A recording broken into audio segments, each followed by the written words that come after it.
서울 지방 현재 기온은 28.2도입니다. 지금까지 아나운서 원석현이었습니다. KBS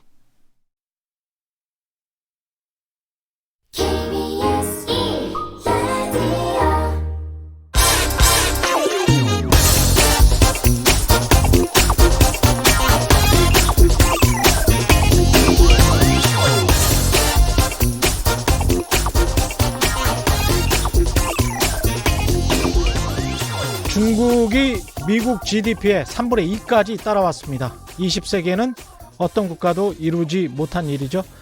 그래서 20세기 냉전시대 미국의 경쟁자였던 소련과 지금의 중국을 비교하는 글들이 눈에 띕니다. 20세기 미국 대 소련, 21세기 미국 대 중국, 무엇이 가장 다른가? 미국의 포린 어페어스 최신호는 20세기 소련은 동구권에 한정된 폐쇄 경제였지만 21세기 중국은 세계 인구의 3분의 2와 교역하는 개방 경제다. 그래서 상품, 사람, 기술 등 모든 것을 전 세계와 교류하고 있는 중국, 촘촘히 짜여진 전 세계의 거대한 공급, 수요망에 들어와 있는 중국을 미국이 완전히 분리해내기는 불가능하다고 결론을 내리고 있습니다. 그래서 이 글의 제목도 재앙적 대격변이 없는 경쟁, 부제는 미국이 중국에 응전하고 공존하는 법입니다. 응전하고 공존하는 법, 결국 같이 살 수밖에 없다는 것이죠. 영어로 되어 있던데 이런 글 트럼프 대통령도 읽고 마음 좀 고쳐 먹었으면 좋겠습니다. 함께 같이 좀 삽시다.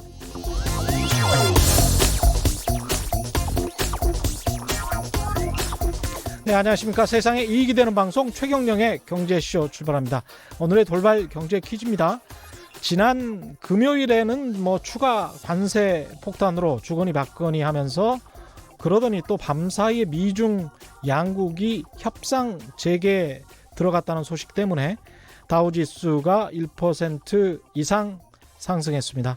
갈짓자 행보를 보이면서 협상을 재개했다 결렬시키는 트럼프 대통령의 특유의 즉흥적인 대응 방식 때문에 비롯되는 일들인데요. 최근 이것이 반복되면서 글로벌 경제의 불확실성이 더 커지고 있습니다.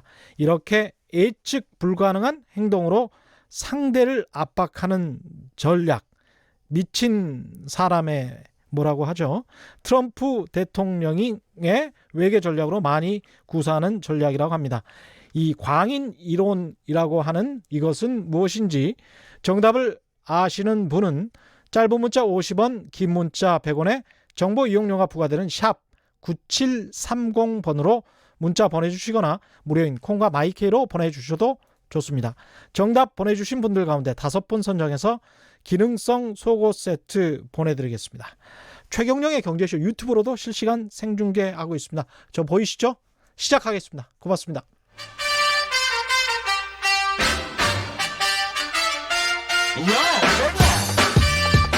최경영이 원하는 건 오직 정의. 경제 정의를 향해 여러 걸음 깊이 들어갑니다. 최경영의 경제쇼.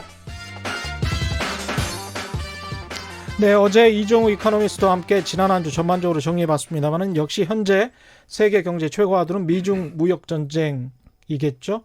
국내 주식시장 투자자들, 일반 기업인들이나 시민들에게도 초미의 관심사입니다. 앞으로 미중 갈등에 따라 한국 주식시장 또 얼마나 출렁일지, 이 상황을 어떻게 바라봐야 하는지 김영렬 교보증권 리서치 센터장과 함께 이야기 나누겠습니다. 안녕하십니까? 네, 안녕하세요. 유튜브로 보시는 분들은 아시겠지만 굉장히 미남이십니다. 감사합니다. 예, 훈남이십니다. 이렇게 젊은 분이 센터장을, 굉장히 능력이 출중하신가 봅니다. 아니, 그렇지 않습니다. 요즘 증시 분위기는 어떻습니까? 상당히 무겁습니다.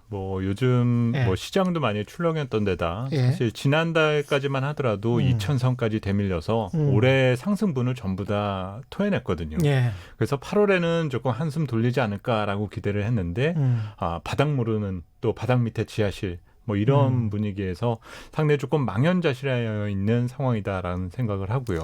그렇군요. 뭐 올해 경제나 뭐 투자 환경이 그렇게 녹록지 않았다는 점 등은 알고 있어 왔지만 예. 왜 유독 우리 증시만 이렇게 무기력한가라는 그렇습니다. 자괴감에서 예. 상당히 실망하고 있고 걱정을 많이 하고 있습니다. 왜 우리 증시만 이렇게 무기력한가? 이거는 결국 우리 증시가 수출입 의존도가 높고 중국 인접 국가고 중국이랑 미국이 싸우고 있고 뭐 이런 것 때문에 그렇습니까?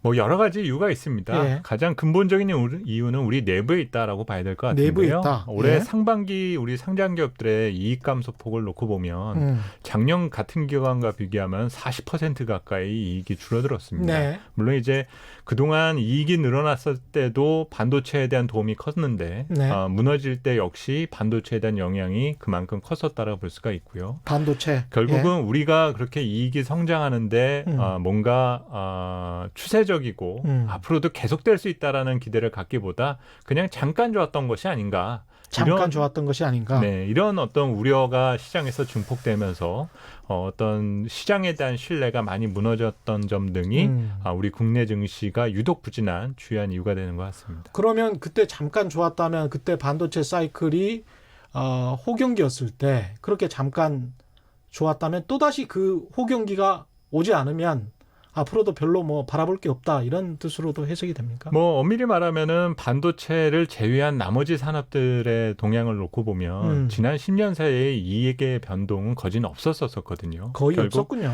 예. 산업에 대한 밸런스가 많이 무너져 있는 상태에 예. 그동안 부진했었던 산업에 대해서 조금 더 적극적인 지원과 또 새로운 성장 동력을 찾아내는 변화를 추구를 해왔었어야 되는데 예.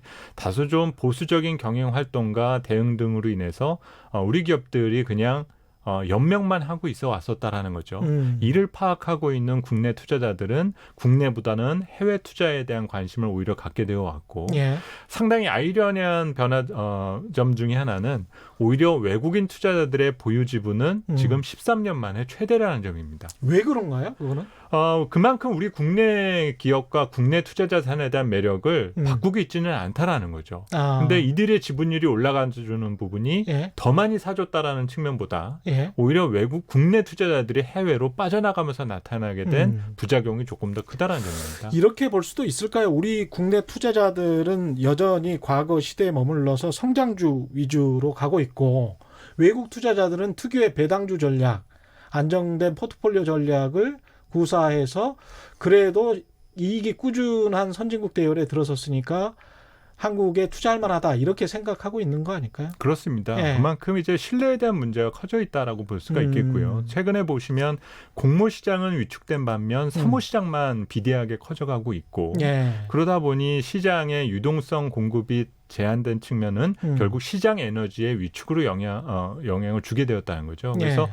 코스피가 사상 처음으로 2,000포인트를 넘어선 것이 2007년이었는데 현재 위치를 돌아보면 1900선 초반까지 오히려 후퇴해 있습니다. 그렇죠. 그 해당되는 기간 동안에 우리 경제는 분명히 성장을 했는데 자본시장이 제자리 내지 뒤로 후퇴했다라는 것은 무언가 구조적인 문제를 현재 우리 주식시장이 안고 있다라고 볼 수가 있고 예. 이 틀을 바꾸기 위한 여러 가지의 노력 등이 앞으로 좀 더 시급하지 않은가라고 생각을 합니다. 구조적인 문제, 우리 내부에 문제가 있다. 기업이익이 급감했다. 그러니까 반도체 천수답 바라보는 그런 경제에서 벗어나지 못하다 보니까 반도체가 꼬꾸라지니까 다 꼬꾸라지는 거다. 뭐 이런 말씀인데 이런 문제가 10년 동안 이어졌고 그 전에도 이미 잉태가 됐었다면 그동안에 조금 바꿔볼 노력을 했어야 되는데 이건 순전히 뭐 기업 탓을 해야 되는 겁니까? 어떻게 봐야 될까요? 꼭 기업 탓만 할 수는 없을 것 같습니다. 어떤 기업에게 가해지는 여러 규제 등을 조금 풀어줄 필요가 있다는 생각을 하는데요. 예. 우리나라 인덱스에 대한 구성을 한번 보시면 예.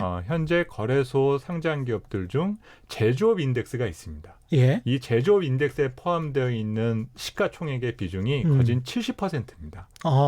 여기에 포함되어 있는 기업들은 우리가 흔히 알고 있는 IT, 자동차, 뭐 철강, 조선화학 이런 우리가 알고 있는 굴뚝 산업 등이 여기에 네. 대부분 들어가 있는데요. 요즘 시대를 보시면 규모의 경제에 대한 한계에 우리가 맞닥뜨려져 있습니다. 그렇죠.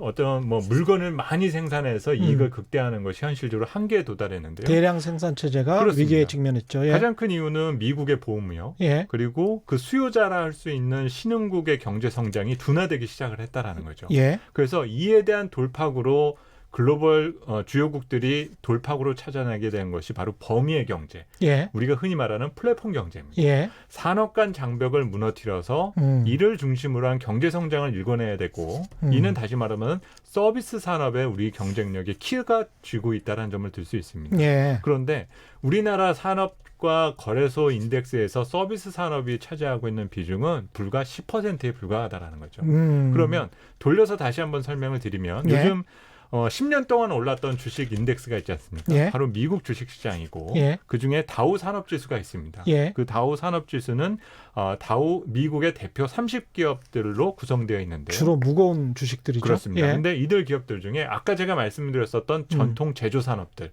거기에 해당되는 기업은 전체 30종목 중에 7개 기업이 있습니다. 아. 이들의 시가총액 비중은 25%밖에 되지가 않습니다. 아, 다우지수도 그 정도밖에 안 그렇습니다. 되는군요. 나머지 75%의 기업들은 IT 서비스, 바이오, 여행 서비스, 각 금융 등과 같은 이런 서비스 산업이 75%를 차지하고 있다는 거죠. 저는 다우지수는 대부분 다 굴뚝 산업들인 줄 알았는데. 과거에는 그랬습니다. 예. 과거에는 여기에 제너럴 모터스도 있었고 포드도 있었고 이런 전통 기업들이 있어 왔지만 시대의 흐름과 산업 구도가 바뀌면서 인덱스에 대한 조정을 쉽게 조정을 해왔었다라는 그만큼 거죠. 또 산업이 그렇게 대체할 수 있는 산업들이 발전했다. 그렇습니다. 그렇죠. 그렇다 보니까 인덱스를 보면 성장이 보이는 것을 우리가 느낄 수가 있게 그러네요. 되는데 우리 국내 펀드 매니저들을 만나보면 돈이 들어와도 이렇게 살만한 종목이 잘 보이지 않는다. 그냥 허구한 날 삼성전자 타령만 하고 있다. 그렇습니다. 그러면 예. 이 얘기는 다시 말하면 지금 이런 전통 제조 산업이 성장을 찾기 위해서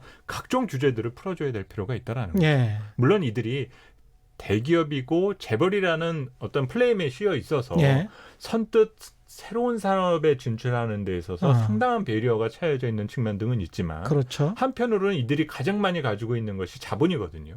이 돈들이 시중에 유통되고 성장 산업에 흘러들어가기 위한 변화를 주어야만 우리 산업과 기업의 성장 요인을 찾을 수가 있게 된다는 거죠. 그러니까 시장에서는 그렇게 생각하는 거군요. 제조업에서는 그렇게 그다지 먹을 게 없다. 그렇습니다. 플랫폼 경제로 가야 된다. 그런데 지금 현재 돈을 가지고 있는 쪽은 대기업이기 때문에 대기업이 돈을 풀기 위해서는 이 플랫폼 경제의 규제를 좀 더 풀어줘야 된다. 완화해야 된다. 뭐 이런 안 하던 말씀. 거를 할 수 있게끔 규제를 풀어주는 것이 필요하다는 거죠. 대표적인 예로 일본의 소니를 예를 들면 예. 80년대 90년대까지는 대표적인 글로벌 전기전자 기업이었습니다. 예. 근데 이 기업이 90년대 이후로는 은행 산업에 대한 진출 그리고 미국의 미디어 그룹을 인수하면서 사업 다각화를 갖춰둔 부분 등이 예. 이제 전기전자 기업으로서 글로벌 지위는 조금 약화되었는지는 모르겠지만 예. 글로벌 기업으로서의 지위는 무너지지가 않았다라는 거죠. 맞습니다. 그 얘기는 예. 다시 말하면 소니가 소프트웨어 그 사업이 됐죠. 그렇습니다. 이미. 예. 그러면서 기존의 색깔을 갖고 있지만 그런 경쟁력이 약화된 부분을 보완할 수 있는 여러 사업 다각화에 성공을 이룰 수 있게 됐다는 것은 그런 규제 완화와 사업 포트폴리오에 대한 재배치가 성공 결실을 얻을 수 있었다라는 거죠. 그런데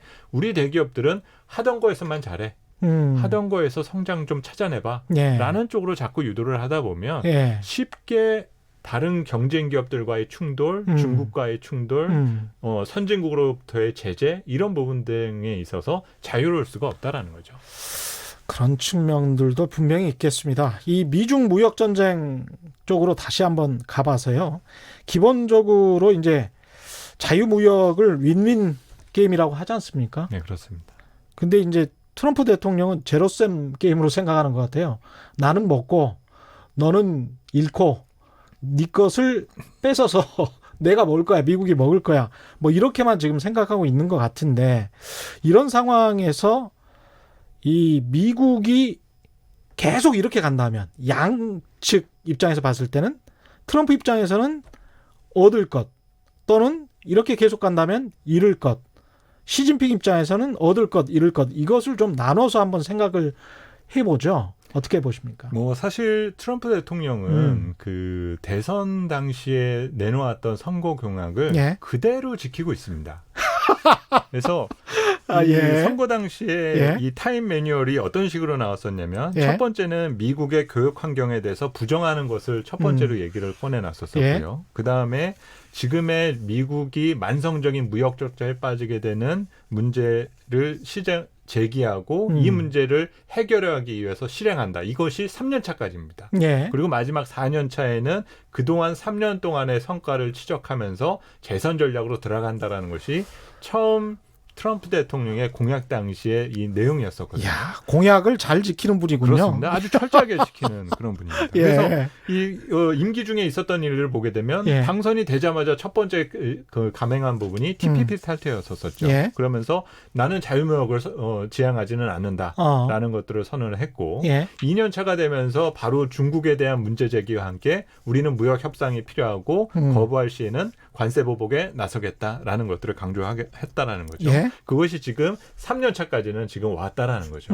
그래서 올해 연말까지가 지금 상당히 중요하고 예. 어느 정도 이제 결실을 내놔야 되는 상황인데 예. 문제는 이 타임 테이블상 이 트럼프 대통령이 생각했었던 거는 분명히 중국이 굴복할 것이다라는 것에 대한 생각을 갖고 있었을 예. 시나리오에 갖고 그랬겠죠. 있었을 거거든요. 예. 근데 중국의 이 태도가 예. 만만치가 않다라는 거죠. 그렇죠. 그리고 이제 예. 지금으로서는 접점을 찾아간다라는 어떤 기대보다는 지금의 이런 평행선 관계가 적어도 임기 말까지는 계속 지속될 가능성에 대한 전제가 오히려 필요한 상황이다라고 우리가 볼 수가 있습니다. 결실이 있긴 있었습니까? 트럼프 대통령 입장에서. 왜냐하면 재정 수지도 계속 적자였고 경상수지도 적자였고 그렇게 뭐 폭을 줄이지도 못했단 말이죠. 우리가 봤을 때는 별로 결실이 없었다라고 생각이 들지 모르겠지만 미국 내에서 봤었을 때는 첫 번째로 완전 고용에 도달했다라는 것은 가장 큰 효과라고 볼 수가 있습니다. 예. 트럼프 대통령이 이런 무역 제재의 카드를 들고 나오게 된 주요한 이유가 예. 미국의 중산층이 소득이 줄어들고 일자리를 잃게 된 것은 전부 다 중국 때문이다. 그렇게 선거 전략을 나갔었죠. 그렇습니다. 예. 가장 큰 이유는 예. 미국 경제를 바라보면 경제가 성장하는데 중산층의 소득이 늘어나지 않기 시작한 시점이 바로 90년대부터였거든요. 이 90년대부터 소득이 늘어나지 않은 주요한 이유는 값싼 노동력에 대한 공급이 시작됐었던 것이 바로 90년대부터였습니다. 예. 글로벌 기업들, 미국 기업들의 생산 기지가 전부 다 중국과 동남아로 가기 시작을 하게 되면서 미국의 중산층이 어려움을 겪었었다라는 거죠. 예. 그런데 무역 장벽을 올리고 난 이후에 예. 미국의 일자리가 생겨나기 시작을 하니까 어쨌든 이번 무역 전쟁의 가장 큰 결실은 일자리가 다시금 생겨났다. 그리고 공장들이 해외로 다 이전을 했었는데 그게 좀 돌아왔던 측면도 있나요? 실제로는 돌아간 것은 별로 크지가 별로 않고요. 없죠. 예. 오히려 트럼프가 무서워서 신흥 국가들이 이제 예. 미국의 그 회사를 차리고 예. 공장을 세우게 된 효과가 더욱더 컸었다라고 볼 수가 있겠죠. 근데 무역 전쟁 때문에 그냥 미국 내수가 좋아서 자체적으로 뭐 사이클이 괜찮아서 그냥 민주당 쪽에서 특히 나오는 주장인데 오바마 때 길을 잘 닦아놔서 트럼프가 이렇게 지금 혜택을 보고 있는 것이다. 이런 이야기도 하지 않습니까? 그래서 그렇습니다. 무역 전쟁 때문에 완전 고용에 도달했고 3.7% 정도의 실업률을 보이고 있고 그리고 우리가 지금 잘 살고 있다. 이렇게 주장하는 거는 이제 트럼프 쪽 주장인 것이고 어떻게 보십니까?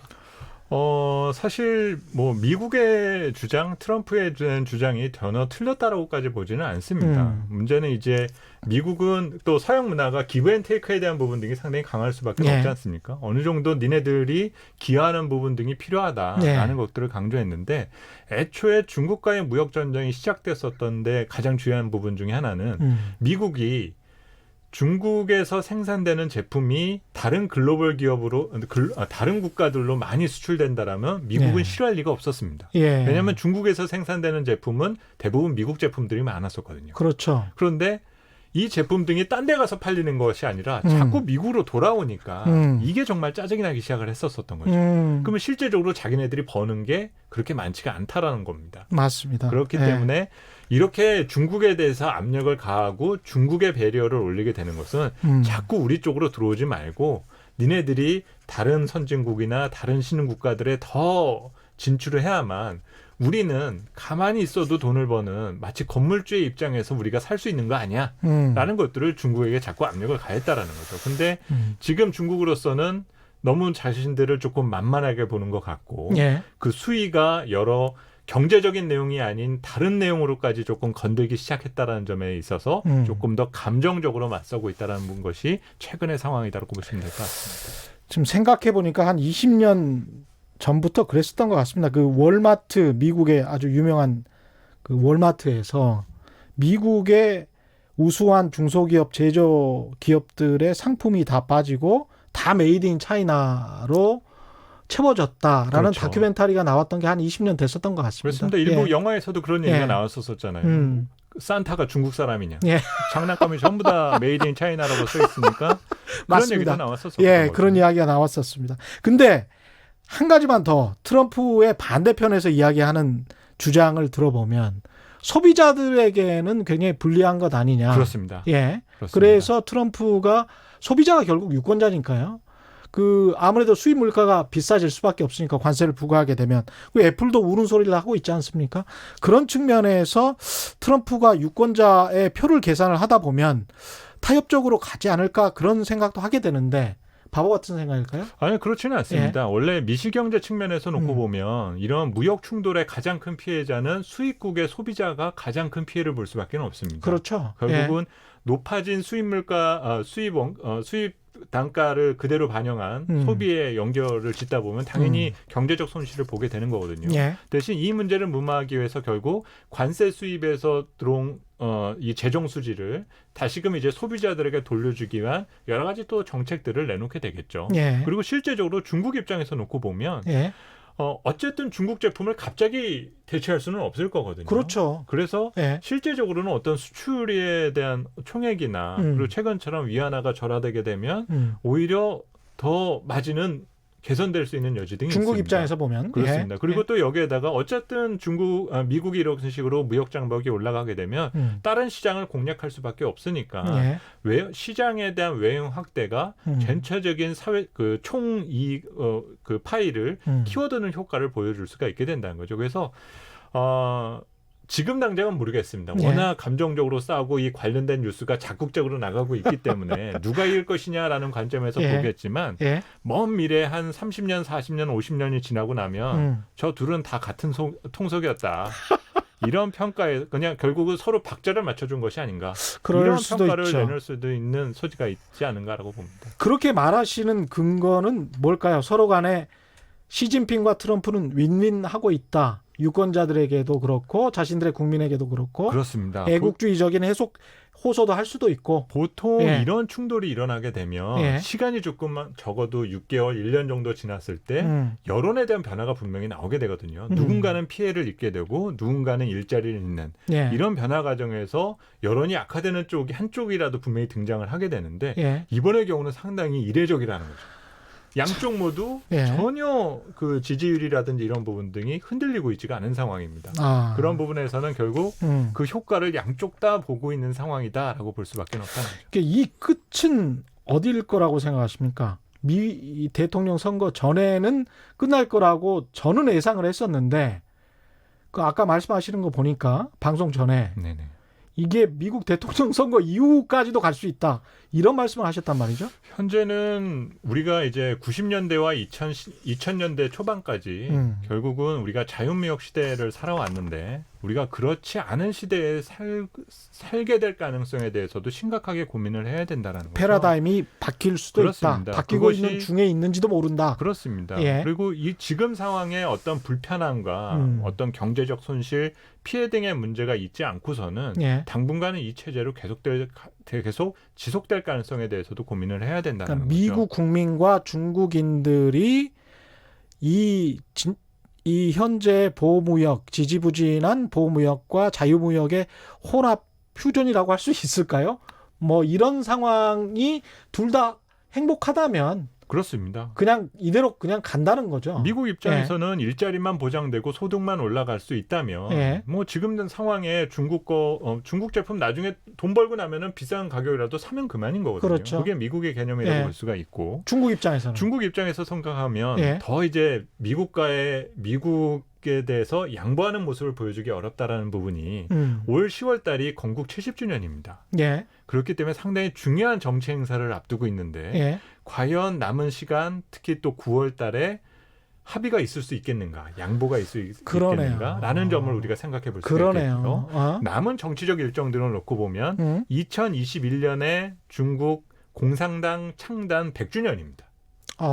예. 그리고 2049년이 이제 건국 이제 100주년이 되는데 아까 첫머리에서도 말씀을 하셨지만 예. 소련이 붕괴된 것이 74년 만에 붕괴가 됐거든요. 맞습니다. 지금까지 사회주의로 인해 예. 성공한 시스템을 우리가 본 본 적이 경우가 없는데 없죠. 예. 중국은 그런 시스템을 적용해서 예. 어떤 그 부국에 대한 주의를 누력 보여주고 싶다라는 거죠. 맞습니다. 그에 대한 기반은 어느 정도 지금 다져 있다고 볼 수가 있고요. 사실 이념적으로는 자유주의 서방 경제 입장에서는 굉장히 위협적인 그렇습니다. 이데올로기입니다. 그렇습니다. 예. 그래서 그런 환경에서 예. 어느 정도의 성과와 그 성과를 낼 수 있다는 자신감이 있게 된다면 지금까지의 기조 자체를 쉽게 구풀이할 가능성 자체는 제한적이다라는 거죠. 그래서 지금 상황은 누구의 승자와 패자에 대한 개념에서 우리가 접근할 것이 아니라 예. 지금에 대한 어떤 이 관계가 어느 정도까지 유지될 것인가, 그 시간에 대한 문제가 조금 더 필요하다라고 볼 수가 있고, 시간에 대한 문제. 그 시간이 지속되는 과정에 양측 시스템에 있어서 누가 더 문제점을 드러내게 될 것인가, 그 상황에 대한 부분 등을 체크해 나가는 것이 앞으로 관전 포인트가 될 것 같습니다. 패러다임이 확 변할 수도 있다. 보수적으로 보면 이게 또 보수적으로 보는 건지는 모르겠습니다만은 좀 더 갈 수도 있겠다라는 생각을 해보는데요. 지금 말씀하시는 거 들어보니까 만약에 트럼프 대통령이 재선이 되지 않고 민주당 후보가 대통령이 된다면 바뀔 수가 있습니까? 전통적으로는 미국의 민주당은 보호무역의 대표 주자였었습니다. 예. 그래서 기존에도 오바마 대통령 때 역시부터 예. 이미 중국에 대한 제재가 가해졌었던 것은 바로 그런 요인이었었고요. 예. 오히려 지금 트럼프 대통령은 공화당에 취지하는 정반한 어떤 정책을 수행하고 있는 상황이었었던 그러네요. 거죠. 예. 그럼 대신 지금 트럼프 대통령이 만들어둔 여러 가지 어떤 문제와 그 문제에서 비롯되는 부작용을 현재 야당 측은 어느 정도 인지를 하고 있고 예. 이것에 대한 수습과 어떤 중국과의 어떤 공생 상황 등에 예. 대해서 많이 고민을 하고는 있겠죠. 예. 근데 이제 그 취지에서 근본적인 어떤 그 민주당의 아젠다가 예. 쉽게 바뀔 거라고 보지는 않습니다. 그래서 그렇죠. 뭐 서로 부족한 것들을 어떤 해결하는 과정이나 이런 내용 등이 좀 시장에서 많이 논의되지 않을까라고 봅니다. 제가 근데 오프닝에서 말씀 인용했던 그 포린 어페어스 같은 경우는 그렇습니다. 미국 민주당의 이제 싱크탱크인 사람들이 많이 기고를 하는 곳이란 말이죠. 그렇습니다. 그런 쪽에서 이제 이런 뭐랄까요? 비둘기적인 무역 협상에 관한 이야기들, 공존에 관한 이야기들이 나오는 것 보면은 미국 민주당 대통령이 되면 혹시 좀 조금 달라지지 않을까 그런 기대는 좀 해봅니다만은 어떻게 될지는 모르겠습니다. 기대는 해봐야 되고요. 일반 투자자 입장에서는 지금 쭉 말씀하시는 거 들어보니까 어떤 경제 지표나 주식시장 관련해서 경제가 좀 살아나겠다라고 기대를 걸 만한 근거나 뭐 이런 게 없습니다. 실제로는 그렇습니다. 예. 뭐 많이 경제 심리가 위축되어 있고요. 예. 이런 분위기가 쉽게 바뀌지 않을 것이다라는 것이 전제되어 있기 때문에 뭐 시장 뭐 심리에 있어서의 변화를 기대하는 것은 쉽지가 않습니다. 예. 문제는 무엇이든 이 가게와 기업이 액션을 취하기 어렵다라는 것은 그만큼 우리가 뭔가 갇혀 있다는 의미라고 볼 수가 있거든요. 그렇죠. 이럴 때일수록 뭔가 그 기업으로서는 사회적 기여 활동을 하는 부분 등이 필요하고 정책 당국과 정부는 규제 완화나 시장을 안정화시키기 위한 여러 조치 등을 끊임없이 내놓는 것이 중요하다는 거죠. 예. 무엇이 효과적일 것이냐를 고민하기보다는 당장 실효성은 떨어지더라도 정부와 기업이 지금 어려운 상황을 포기하지 않고 계속 돌파할 것이다라는 것들의 메시지를 투자자들에게 조금 더 강하게 전달해 줘야만 지금 등을 돌린 투자자들이 다시금 주식시장에 들어올 수가 있게 된다는 거죠. 그래서 많이 받는 질문이지만 이럴 때일수록 그것이 효과가 없더라도 예. 조금 계속 가랑비에 옷 젖듯이 조금 많은 시장 지원 정책과 부양 정책 등을 논의하고 내놔 주었으면 좀 시장의 분위기가 조금 달라질 수 있지 않을까라고 봅니다.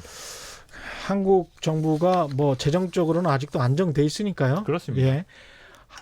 헤이든님 또 문자 보내주셨습니다. 고맙습니다. 김영렬 센터장님, 제조업 규제가 구체적으로 뭔가요? 이런 질문 해오셨는데.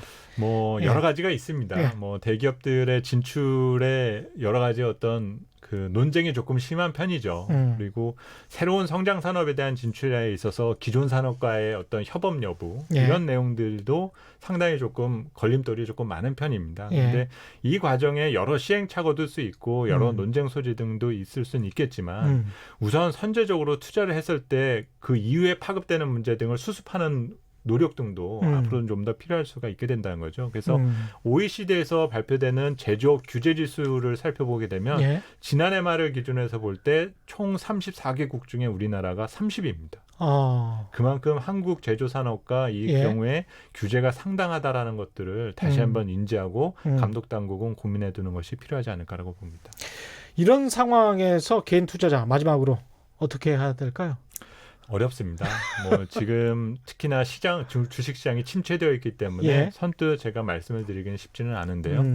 하지만 투자라는 것을 우리가 한자 그대로 우리가 번역을 하게 되면 예. 자본을 던진다입니다. 그렇죠. 그래서 문제는 투자자들은 어디에다 던질까에 대한 고민을 많이 하게 되지 그 던진 나의 자본이 돌아오는 것에 대한 고민을 조금 덜 하시는 경우들이 있어요. 예. 그래서 투자라는 것은 나에게 돌아올 확률이 내가 던진 이 투자 자본이 손실 없이 돌아오기를 목적으로 하는 것이 바로 투자인 겁니다. 그렇죠. 근데 요즘 보면 예.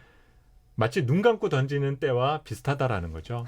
그래서 예. 조금 더 돌아올 확률이 높아질 때 이때 시장에 대한 어떤 투자에 투자를 선택을 하고 높아질 실행을 때. 하는 부분 예. 등이 조금 더 필요하지 않을까라고 봅니다. 기다려라 이런 말씀이신 것 같습니다. 유영성님, 김다연님, 몽구리님, 미중 무역 전쟁을 쉽게 풀어주시니 정말 알아듣기 쉽고 재밌습니다. 감사합니다. 이런 말씀 드렸고요. 저도 오늘 말씀 감사드리고 지금까지 또 한번 모시겠습니다. 예. 감사합니다. 예, 김영렬 교보증권 리서치 센터장과 함께했습니다. 고맙습니다. 네, 감사합니다. 예.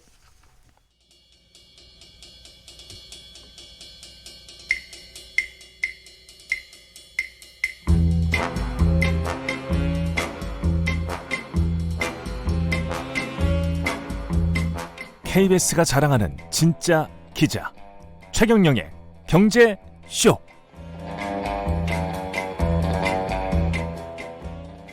네, 오늘의 돌발 경제 퀴즈 한 번 더 보내드리겠습니다. 지난 금요일 추가 관세 폭탄을 주고받던 미국과 중국이 또 밤사이에 협상 재개에 들어간다는 소식 들어와 있죠. 그래서 다우지수가 1% 이상 올랐고요. 이렇게 트럼프 대통령이 갈짓자 행보를 보이면서 협상을 재개했다가 결렬시켰다가 특유의 즉흥적인 대응 방식을 보이면서 글로벌 경제가 불확실성이 더 커지고 있습니다. 트럼프 대통령의 외교 전략 중 가장 많이 구사한다고 하는 이 정책, 광인 이론이라고 하는 이것은 무엇인지 정답을 아시는 분은 짧은 문자 50원, 긴 문자 100원에 정보 이용료가 부과되는 샵 9730번으로 문자 보내주시거나 무료인 콩과 마이케이로 보내주셔도 좋습니다. 정답 보내주신 분들 가운데 5분 선정해서 기능성 속옷 세트 보내드리겠습니다. 네, 가짜 뉴스는 가라. 경제 뉴스의 오류를 조목조목 짚어주는 시간입니다. 머니투데이의 최성근 이코노미스트 나오셨습니다. 최이코 나오셨습니다. 안녕하세요. 안녕하세요. 최이코입니다. 예. 그 김영렬 센터장이 훈남이라고 이야기해서 밖에서 굉장히 좀 질투를 하셨던 것 같아요. 예. 아니 제가 이거 한 지 몇 개월이 됐는데 예. 저한테는 한 번도 그런 진짜 말씀을 진짜 잘생겼잖아요. 서운합니다. 아니 그러면 곰돌이 푸처럼 귀엽게 생긴 최이코와 함께 진행을 하겠습니다. 오늘은 어떤 내용 짚어볼까요? 예, 오늘은 지난주에 나온 이제 가계 동향 조사라는 이제 통계청에서 나온 통계 결과인데요. 예. 일단 소개를 먼저 드리면 분기마다 이게 조사가 되는 가계 소득 그리고 지출 동향 조사인데요. 예. 소득 부분은 이제 분기마다 나오고 지출 부분은 1년에 한 번씩 조사가 돼요. 근데 그 조사 결과 2, 4분기에 가구당 월 평균 소득이 470만 4천 원으로 전년 동분기, 그러니까 2018년 470만 4천 원. 예예. 예. 2018년 2분기에 비해 3.8% 증가했고 3.8%요? 예예. 가구 소득이 전체적으로 많이 증가했는데요? 그렇죠. 예. 예. 실질 소득은 한 3.2% 증가했다고 예. 이게 조사가 됐습니다. 그리고 보시면 5분이 뭐 이렇게 보통 말씀을 많이 하시는데, 예. 그러니까 쉽게 말씀드리면 소득 기준으로 가구를 잘라요. 예. 일렬로 쭉 세워서 하위 20%부터 40%, 60%, 80%, 100% 100%까지. 이렇게 5 구간으로 자릅니다. 예. 그런 이제 자른 구간별로 소득 증가율을 보면 이제 1분위 소득이 그러니까 5분위가 가장 돈을 많이 버는 고소득층이죠. 사람들이죠. 예. 1분위가 가장 저소득층이고. 돈을 못 버는 예. 사람들이고. 그래서 예. 그 분위별로 소득 증가율을 보면 전년 동분기 대비 이것도 예. 마찬가지로 1분위는 그냥 그대로 0.0% 예. 소득 증가가 없었고요. 5분위는 3.2% 증가했다. 이렇게 나와 있습니다. 예. 그래서 뭐 정부에서는 이제 어떤 말씀을 하냐면 예. 일단 전체적으로 소득이 증가했다. 예. 가구 소득이 전체적으로 증가했기 때문에 이게 소득 어떤 개선 효과가 예. 있었다라고 말씀을 하고 있고 예. 그리고 1분위 소득이 예. 이제 아까 말씀드린 것처럼 0.0% 소득 증가 없었다라고 예. 말씀을 드리는데 예. 요게 추세를 보면 지난 2018년 1분기 이후에 예. 1분위 소득이 계속 마이너스 증가율이었어요. 아, 그랬군요. 예, 예. 예. 그러니까 지난 2018년 3분기 같은 경우에는 거의 마이너스 17%까지 떨어졌었습니다. 1분위 소득이. 예. 그래서 정부에서는 이런 대폭 마이너스 증가율이 멈췄다라는 측면에서 소득 1분위 가구의 소득 개선 효과가 어느 정도 있었다라고 말씀을 하고 있고요. 예. 그리고 다른 이제 언론에서는 이거를 어떻게 말씀을 하냐면 예. 이게 소득 5분위 배율이라는 게 있습니다. 그냥 말하면 예, 뭐 예. 이렇게 하시죠. 뭐 정부도 말씀하고 언론도 말씀하고 이러니까 예, 예. 헛갈리기도 하고 예. 예. 맞는 표현은 아닌 것 같습니다. 요걸 비판하는 예. 차원에서는 예. 그러니까 소득 1분위와 5분위를 나눈 거예요. 예. 쉽게 말하면 뭐 가구 원수로 나누기도 했는데 예. 요게 2분기 기준으로는 요 소득 격차가 제일 크게 나왔다. 5.30배로 1분위 소득에 비해서 5분위 가장 잘 사는 소득이 5.3배가 나와서 예. 2분기 기준으로는 거의 최대다, 역대 최대다 예. 이렇게 말하고 있기 때문에 음. 오히려 소득 격차가 더 커진 거 아니냐, 예. 그 양극화가 심해졌다라고 비판을 하고 있습니다. 계속 그런 이야기는 나오고 있고 그런데 네. 이제 저는 궁금한 게 예예. 아까 말씀하신 대로 1, 2, 3, 4, 5분위 이렇게 예. 하면 각 분위당 20%의 인구가 있는 거 아니에요? 그렇습니다. 그럼 2, 3, 4분위가 어떻게 네. 보면 중산층이라고 할 수 있죠. 중산층으로 볼 수 있겠죠. 예. 예. 아까 이제 통계적으로 보면. 470만 네네. 4천 원 정도가 평균 어딘가에 소득은. 2, 3, 4분위 안에 있을 텐데 그렇죠. 요쪽은 어떻게 됐습니까? 2, 3, 4분위 소득은 예. 개선이 됐어요. 개선이 예, 예. 2, 됐습니까? 3, 4분위 예. 소득은 작년만 해도 이게 마이너스 증가율이었어요. 2, 3, 4분위가. 예. 4분위 빼고는 3분위가. 예.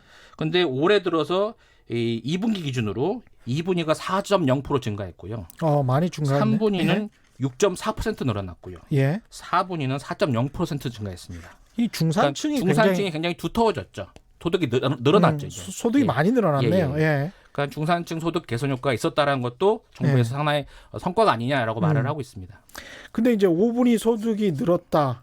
돈 많이 버는 사람들이 계속 돈을 더 많이 번다. 이거는 뭐 어쩔 수 없는 현상인 것 같은데 네네. 그걸 뭐 돈 많이 버는 사람들에게 너 돈 그만 벌어라 뭐 이렇게 할 수는 없잖아요. 공산주의도 아니고. 그러니까 제가 이거 통계를 이제 현대경제공단 있을 때부터 예. 다 뜯어봤어요. 예. 예. 마이크로 데이터까지 다 해봤어요, 제가. 예. 근데 이 성격을 좀 잘 아셔야 되는 예. 게 이게 소득 이 배율 이 5분위 분위 구간에 있는 그 계층 가구나 이런 것들이 이렇게 딱 고정되어 있는 게 아니에요. 예. 그러니까 소득 분위별로 매 분기마다 조사를 해서 줄을 세우잖아요. 소팅을 하잖아요. 예. 그럼 매번 이제 분위기가 바뀌어요. 대상 그렇겠죠. 가구들이 계속 바뀝니다. 예. 이게 무작위로 이제 소팅을 하기 때문에 오늘 당장 은퇴해서 내일부터 월급 못 받으면 네네. 1분위로 떨어질 수도 있는 거 아닙니까? 그렇습니다. 예. 그러니까 지난 분기에 뭐 2분이었다가 이번 분기에는 1분위로 떨어질 수도 있는 거예요. 예. 그러니까 소득에 그렇죠. 따라서. 예. 그러니까 그걸 보시면 5분위 같은 경우에는 이 소팅이 쭉 하면 어떤 경우가 나오냐면 이 취업 이 가구주 연령이라는 게 평균 연령이 잡히는데 예. 무려 그 연령이 63.8세입니다. 아, 63.8세. 예. 예. 요게 작년 2분기만 해도 얼마냐면 62.5세였어요. 62.5세였죠. 무려 1.3세가 증가합니다. 1년 지금 1분이 말씀하시는 거죠? 예, 1분이 1분이 가장 낮은 5분이가 소득. 아니고. 예. 예. 그러니까 이런 분들은 시장에서 거의 뭐 퇴출된 분들이죠. 예. 근로소득이 그래서 근로소득이 마이너스 15.3% 감소한 게 이런 분들이 계속 1분위로 몰려 들어오는 거예요. 매 분기마다 예. 이거를 소팅을 하면 예. 나이 드신 그 시장에서 뭐 이제 뭐 퇴직을 하시거나 예. 뭐 홀로 자영업을 하시거나 이런 예. 분들이 계속 소팅을 하면 시간이 지날수록 이런 분들이 계속 1분위로 잡히는 겁니다. 그러니까 고령화에 네, 따라서 고령화에 따른. 가난도 같이 네. 온다. 그런 현상이 지금 통계에서 보일 수 있는 거죠. 아. 그런데 5분위 같은 경우에는 평균 연령이 지금 50.3세예요. 아. 굉장히 장년층으로서 소득이 피크를 칠 때죠. 그러네요. 예. 50세면. 예, 예. 지난해 2분기 같은 경우에도 50.1세로 별로 늘어나지 않아요. 그러니까 그러네요. 이 5분위는 계속 젊은 층이라든지 중장년층 유지가 되는 예. 그러니까 그런 부분들에 또 어떤 문제가 있냐면 이런 분들은 취업 가구, 그러니까 가구당 취업 인원수가 2.1명입니다. 가구당 취업 인원수가 2.1명. 맞벌이 가구보다 많다는 거예요. 아, 혼자 버는 게 아니고 예, 여러 예. 명이 벌고 있다. 이게 가구 소득 기준이라는 점을 여러분 아셔야 됩니다. 가구 이게 소득 기준이다. 개인 소득이 아니라 가구 소득이기 때문에 이런 5분위 같은 경우는 맞벌이 가구가 상당히 많다는 걸 알 수가 있죠. 근데 상대적으로 그러면 1분위 가구 같은 경우는 가구 수가 훨씬 적겠습니다. 취업 인원수가 0.68명이에요. 0.68명. 한 명 채 안 됩니다. 아. 그러니까 무직 가구가 이쪽에 많이 포진이 되는 거예요. 아. 소팅을 하면. 예. 그럼 이 양극화는 이 통계상 계속 악화될 수밖에 없는 거예요. 이렇게 될 수밖에 없네요. 예. 굉장히 좀 구조적인 원인이 있군요. 이 통계를 잘 아시는 분들은 이거를 그냥 받아들일 수 있어요. 이 현상을. 이 어쩔 수 없는 현상이다. 그냥 고령화가 돼서 예. 퇴직을 하시고 혼자 이제 가구 소득을 버시면서 뭐 비정규직이라든지 임시직에 종사하는 분들이 계속 늘어나잖아요. 예. 고용 통계만 해도 1년에 65세 이상 인구가 무려 54만 명씩 늘어납니다. 예. 이런 분들이 계속 1분위로 잡히는 거예요. 구조적으로. 그러니까 소득 격차가 계속해서 늘어날 수밖에 없다. 당분간은 이 5분위 비율이 전 좁혀지지 않다고 봐요. 예. 그나마 그걸 완화시켜 주는 게 결국 정부 이전 소득. 그러니까 정부가 뭐 이 노인 기초연금이라든지 예. 노인 뭐 일자리 뭐 사업이라 이런 것을 통해서 보전해 주는 것들이 그나마 이런 소득 격차를 완화시켜 주는 역할을 하고 있는 것이죠. 그러네요. 네. 이 소득 동향 통계 관련해서 다른 지적할 부분들이 좀 있을까요? 지적할 예. 부분은 그래서 이 다른 이걸 비판하신 분은 양극화가 심해지니 뭐 규제를 뭐 일자리를 늘리고 뭐 이제 뭐 기업의 규제를 뭐 완화해서 뭐 일자리를 늘려야 된다 예. 뭐 극과사적인 말씀들을 하세요. 예. 근데 이 양극화가 심화되는 게 결국 고령화라는 구조적인 문제를 터치하지 않고는 해결할 수가 없다. 예. 그 양극화가 좀 심화되면 예. 그럼 저소득층에 대한 지원책을 더 늘려야 되는 그런 결론이 나오잖아요. 거기에 대한 얘기는 쏙 뺀단 말이죠. 예. 최저임금의 어떤 언론 같은 경우 이거를 최저임금을 탓으로 이렇게 양극화가 벌어졌다 이런 얘기까지 합니다. 근데 그렇게 이야기 무엇 때문에 이렇게 됐다. 그 수많은 경제 요인들 때문에 인과관계가 없는 거죠. 그렇죠. 그러니까 그 수많은 경제 요인들이 있는데도 불구하고 한 가지 원인 때문에 이렇게 됐다라고 말하는 거는 그러니까 최저임금이 최저임금 올랐으니 뭐 직업이 사라지고 그래서 이런 분들 일자리가 사라졌다. 이런 논리를 펴는데 그 고리들은 연결하기가 쉽지가 않죠. 근데 제가 말씀드린 것처럼 이런 분들은 일자리가 구조적으로 가지기가 어려운 분들이에요. 64.8에서 이런 분들이 어디서 시장에서 정규직에 채용될 수 있겠습니까? 그러니까 그런 부분들을 고려한다면 뭐 그거 해결하기 위해서는 뭐 다른 방법이 없어요. 이런 이 근로동력이 있는 분들은 일자리를 더 주고 없는 분들은 이전 소득으로 계속 보충을 해줄 수밖에 없는 거예요. 양극화를 해결하고자 한다면. 그렇죠. 특히 이제 2분위, 3분위, 4분위처럼 중산층 소득이 늘어나고 있다는 거는 기초적으로 기본적으로 중산층 소득은 탄탄하다. 어느 정도 개선하는 효과가 있는 거죠. 그런 상황에서 1분위 소득은 어쩔 수 없이 이제 이전 소득, 국가에서 주는 연금이랄지 이런 소득이 늘어나야 될 수밖에 없을 것 같은데 또 그런 식으로 이제 공적연금이나 기초연금 같은 거를 주면 이전 소득으로 늘어난 것이기 때문에 이것은 의미가 없다. 이렇게 이야기를 한단 말이죠. 하죠. 그게 이게 무한 반복이 되는 것 같습니다. 그러니까 양극화의 문제를 진단하는데 이걸 하자고 하면 또 그걸 폄하해요. 근데 이게 전혀 문제 진단을 하지 못하는 것이죠. 그러니까 통계를 잘못 보면 그렇게 그렇죠. 1분위 소득 같은 경우 1분위 가구주의 가구 연령이 아까 63.4세 63.8세. 63.8세. 예. 거의 64세네요. 예, 예. 63.8세, 64세인 평균 상황에서 그렇습니다. 예. 그렇죠. 거기에다가 이제 거기에 취업자가 0.68명. 0.68명 네, 한 명이 채 안 됩니다. 밖에 안 되는 예. 상황에서 아무리 어떻게 기업이 한다고 한들 이게 기업들에서 어떤 또 많은 돈을 주고 채용하기는 좀 기업에 채용될 수 없는 분들이죠. 이런 분들은 좀 거의 힘들겠죠. 자영업이나 아니면 뭐 예. 비정규직에 종사할 수밖에 없는. 예, 그런 상황을 잘 이해해야 될 것 같습니다. 오늘 네. 말씀 감사하고요. 지금까지 머니투데이의 최성근 이코노미스트와 함께했습니다. 오늘 고맙습니다. 네, 저 한 가지 광고만 해도 예. 될까요? 저희 동영상도 저희가 하고 있는데 예, 광화문 이코시르라고 예. 많은 시청 바랍니다. 유튜브에서 하고 있습니다. 아, 광화문 이코실이라고. 네. 예. 또 개인적으로 또 하고 계시다면. 돌발 경제 퀴즈 정답은 매드맨 전략이었고요. 저는 KBS 최경영 기자였습니다. 내일 4시 10분에 다시 찾아뵙겠습니다.